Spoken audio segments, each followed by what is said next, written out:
Syudad ni Naga, matinir sa irarom kan MECQ hasta Oktubre 31.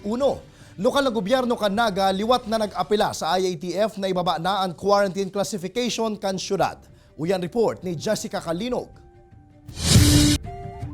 Magtitinir man giraray sa irarom kan Modified Enhanced Community Quarantine ang syudad ni Naga hasta sa Oktubre 31. Basado sa rekomendasyon kan National Interagency Task Force.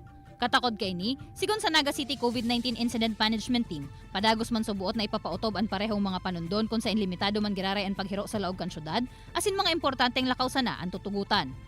Sa ibong kaini, nagkapirang mga residente kan syudad ang paborman sa pagpapalawig kan parehong quarantine classification. Parang normal lang ko yan ang sistema kang pwedeng sa Naga. Tapos, siyempre nailing naman na matiwasay man. Kasi mga nagroroluwas na mga aki tapos si mga adult kan manggiraray sinda ining itong concern manggiraray po sinda. Yan, nag-extend yan. Kisa po mapadumong kita sa ICQ. At least po nakakaluwas na kitang Sabado-Domingo. Sa ibong kaini, nakatalaan man subuot na pag-ulayan kan Health Emergency Response Task Force kan syudad, ang nagkapirang adjustments nagigibuhon nganing mas mapaurog pa ang vaccination rollout asin ang serbisyong medikal sa syudad. Urog na ngunya na nasa irarom kan MECQ.